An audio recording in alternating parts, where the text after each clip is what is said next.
Adik-adik sekalian, saat ini kita akan membahas tentang kurikulum tingkat satuan pendidikan. Kita akan memfokuskan pada struktur kurikulum KTSP.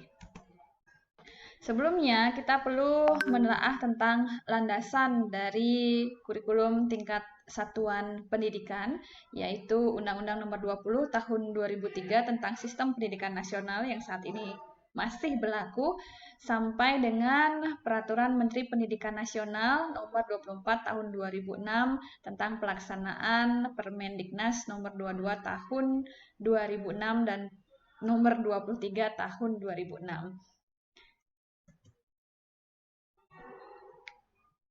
Dari pengertiannya, adik-adik sekalian, KTSP adalah kurikulum operasional yang disusun dan dilaksanakan oleh masing-masing satuan pendidikan.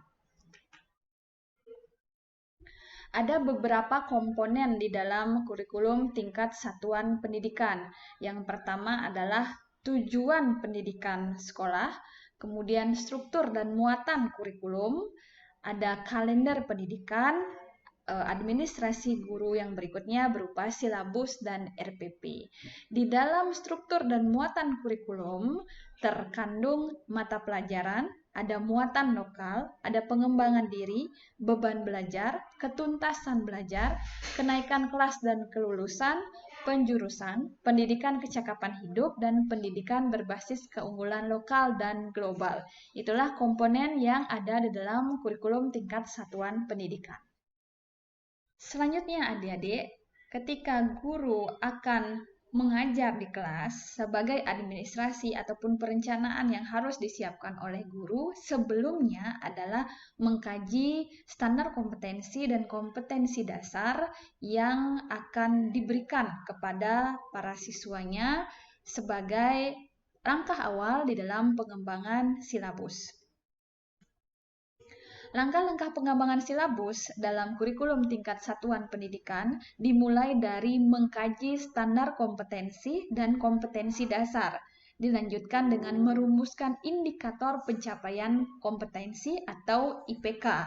Lanjutkan dengan mengidentifikasi materi pembelajaran, mengembangkan kegiatan pembelajaran, menentukan jenis penilaian, menentukan alokasi waktu, dan menentukan sumber belajar.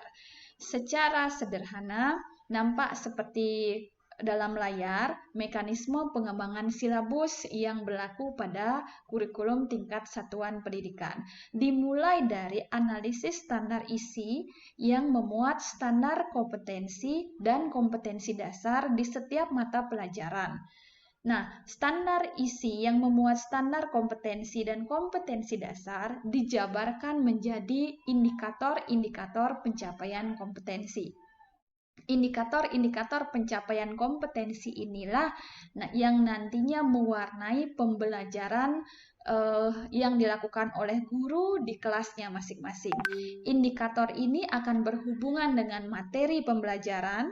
Materi pembelajaran akan berhubungan dengan kegiatan pembelajaran, bagaimana materi itu diajarkan.